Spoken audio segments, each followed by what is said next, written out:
Bartholomew Roberts. The gentleman pirate. It began not with fire or fury, but with hesitation. Bartholomew Roberts, born John Roberts in Wales around 1682, had not dreamed of piracy. He had dreamed of the sea, yes, the call of the horizon, the hum of sails, the endless tide of adventure. But piracy was not his chosen path. He was a man of skill, of navigation and seamanship, respected for his talent at the helm. To him, order and discipline were virtues. He was, by all accounts, a reluctant man when it came to lawlessness. But fate, as always, had other plans. In 1719, Roberts served aboard a slave ship named the Princess, charting grim courses along the African coast.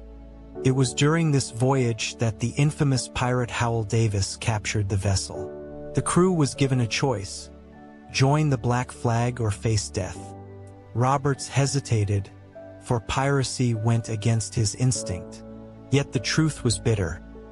Life aboard a slaver was cruel and unforgiving, and the cutthroat justice of pirates sometimes offered more freedom than chains.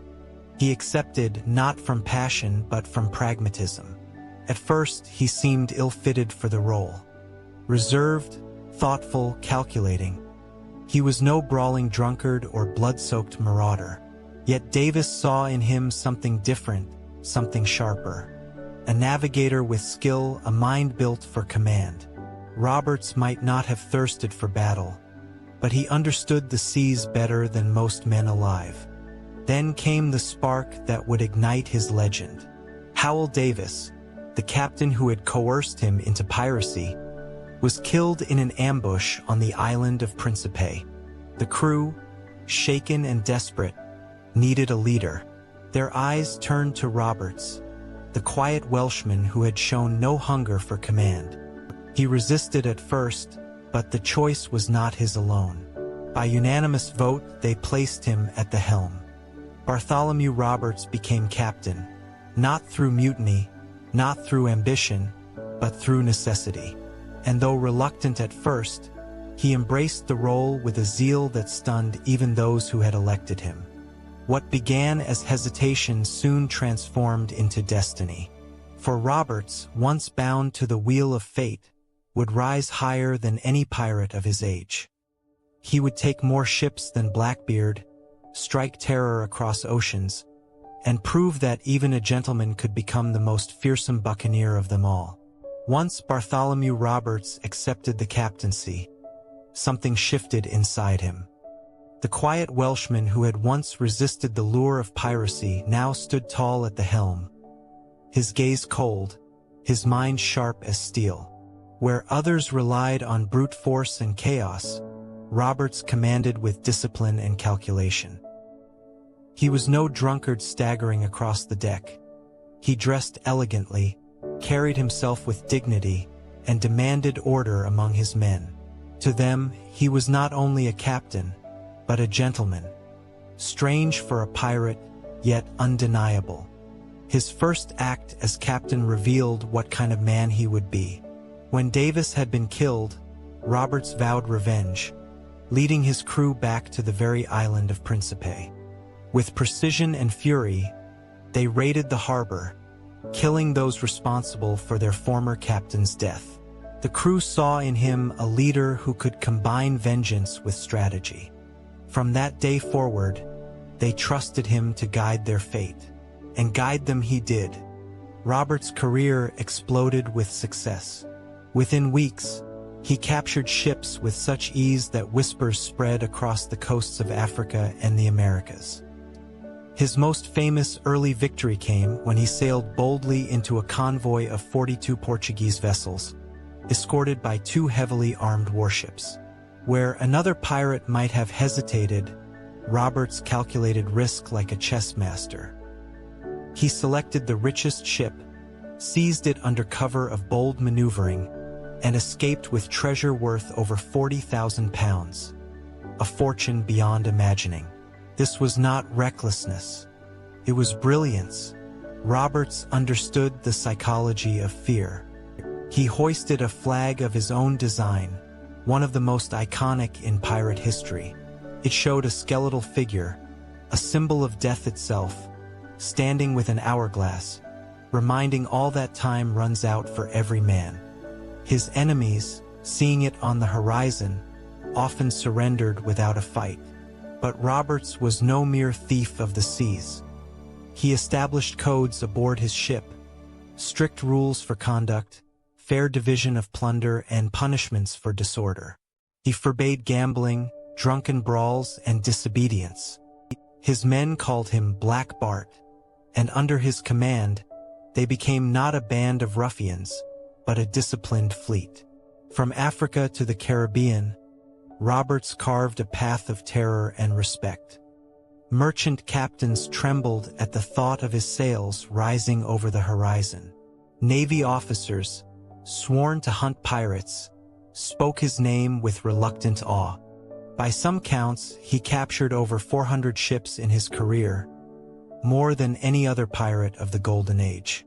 He had become what no one expected, a pirate king, a man who, through intellect and ruthlessness, dominated the seas like no other. And yet, in the shadows of his triumphs, his enemies plotted. For every ship he captured, for every fleet he humiliated, the Royal Navy's thirst for his downfall grew sharper. Bartholomew Roberts stood at the height of his power. But already, fate was setting the stage for his fall. Bartholomew Roberts' empire of fear spread like wildfire. To merchants, he was a phantom of the seas, striking without warning, plundering with unmatched precision. To sailors, he was both tyrant and protector, enforcing a code that made his pirate fleet more disciplined than many naval squadrons. To empires, he was a stain that could not be scrubbed out, no matter how many ships were dispatched in pursuit. From the coast of Africa, he swept westward, leaving shattered trade routes in his wake. The Caribbean soon trembled under his shadow. He raided Barbados, threatened the merchants of Martinique, and captured ships with a speed that made governors panic. On one occasion, in retaliation for an attempt to ambush him, he had his men raise a chilling new flag. Roberts himself, standing tall, sword in one hand, a skull in the other, trampling upon the emblem of Barbados and Martinique. It was not just piracy. It was defiance carved in cloth, fluttering against the wind. Yet Roberts' reign was not only about plunder, it was about image. He wore fine silks, crimson coats, and plumed hats, as though mocking the nobility of Europe with every stitch. He demanded his men present themselves with dignity, forbidding them from appearing ragged. To friend and foe alike, he projected power not through madness, but through command, as though he were not merely a pirate, but a sovereign of the sea. His fleet grew. His legend grew faster. Reports of his exploits filled taverns across the Atlantic, sailors whispering of his uncanny luck. He captured ships almost weekly, sometimes several in a single day. The numbers swelled beyond comprehension. Some claimed he took over 400 prizes in just 3 years. For merchants, it became almost superstition. Sail a route too often, and Roberts would find you. But with notoriety came inevitability. The British Crown, humiliated by his unchecked rampage, intensified its hunt. Naval squadrons scoured the Caribbean, their captains sworn to end him at all costs. Governors put bounties on his head, promising gold for his capture. And still, Roberts mocked them all, slipping through traps, outmaneuvering ships, and vanishing into the horizon. There was something almost supernatural about his survival. Time and again, he faced overwhelming odds, only to escape with treasure and his reputation untarnished. Some whispered he was untouchable, protected by fate itself. Others said the devil had granted him safe passage in exchange for the souls of the ships he destroyed. But no legend can endure forever.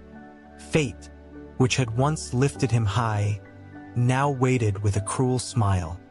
For at Cape Lopez, on the coast of Africa, the gentleman pirate would face the trap that even his brilliance could not escape.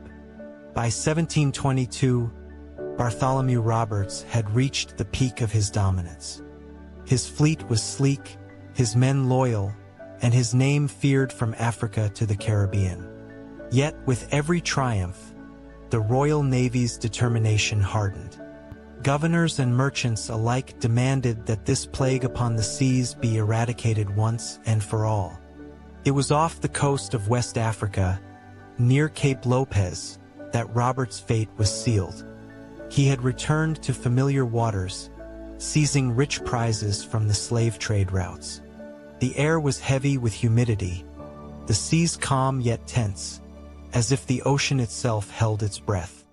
Unbeknownst to Roberts, a British warship, HMS Swallow, under Captain Chaloner Ogle, had been dispatched with a singular purpose: to hunt him down. Ogle knew Roberts was cunning, unpredictable, and dangerous, but he also knew that even the sharpest blade dulls with overuse. The trap was sprung with patience. Ogle disguised the Swallow, allowing it to appear vulnerable, like just another merchant ship ripe for plunder. Roberts, confident from years of victories, took the bait. He ordered pursuit, his ships moving in for what he thought would be another easy prize. But the hunter revealed itself. The false merchant unfurled the banner of the Royal Navy, gun ports yawning open, cannons bristling like teeth. Roberts realized too late what had been done. The Swallow bore down on him, its broadsides primed with iron and fire. The battle that followed was fierce, a storm of thunder and smoke. Cannonballs tore through wood and sail, splinters slicing through flesh. Roberts, true to his nature, refused to flee. Dressed immaculately in crimson and plumed hat, he stood tall at the quarterdeck, surveying the chaos with calm defiance. To his men, he was not merely a captain. He was an icon, unshaken even in the jaws of death. Then, in a single thunderclap, his fate arrived. A chain shot screamed across the deck, ripping through the air. It struck Roberts in the throat, a mortal wound. He staggered, yet even in death, he did not fall forward into the chaos. His men, bound by his strict code, had sworn he would never be taken alive. They wrapped his body in sailcloth, weighted it with iron, and cast him into the sea before the enemy could claim him. The gentleman pirate slipped beneath the waves, leaving only fire, smoke, and silence behind. The crew fought on, but leaderless, they crumbled. The Royal Navy descended, and the Age of Roberts was brought to a brutal end. Yet even in defeat, the legend did not vanish. Roberts had faced death as he had faced life, with composure, with command, and with the poise of a man who knew that while his body would be lost to the depths, his name would sail on forever. When the waves swallowed Bartholomew Roberts, the sea did not keep his story silent. His body was gone, consigned to the deep before enemy hands could claim it, but his name, his deeds, and his legend surged louder than ever. The gentleman pirate, who had once hesitated at the thought of joining outlaws, had become the greatest of them all. News of his death spread like wildfire. In harbors and taverns, sailors whispered of the man who had captured over 400 ships, more than any pirate in history. Some spoke of his discipline and order, the way he had ruled not with drunken rage but with law, codes, and a strange kind of justice. Others remembered his silks, his plumed hat, the way he carried himself like a monarch of the seas. To them, Roberts was no common thief. He was a king without a throne, a commander without a nation, and his empire stretched across the tides themselves. But perhaps the most enduring part of his legacy was the fear he inspired in those who sought to rule the oceans. The Royal Navy celebrated his demise, yet his shadow lingered. For every merchant who once trembled at the sight of his black flags, there remained the haunting knowledge that no empire, however vast, had been able to control him until death itself struck him down. Legends grew quickly in the aftermath. Sailors claimed his ghost haunted the waters near Cape Lopez, forever searching for vengeance against the ship that betrayed him. Others said that on moonless nights, a crimson figure could be seen upon the waves, a silhouette in silk and feathered hat, pointing toward doomed vessels as if still commanding a fleet from beyond the grave. And though his death marked the beginning of the end for the Golden Age of Piracy, Robert's example burned in memory. He was the pirate who did not stumble drunk into history, but strode into it with elegance and fire.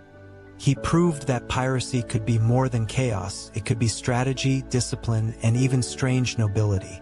Bartholomew Roberts entered piracy by chance, but he left it as legend. The gentleman pirate, feared by kings, admired by sailors, and remembered by history, remains a towering figure of the seas. His story is one of transformation, of power, and of the inescapable truth that even in death, some men cannot be silenced. For the sea still remembers him, and so do we.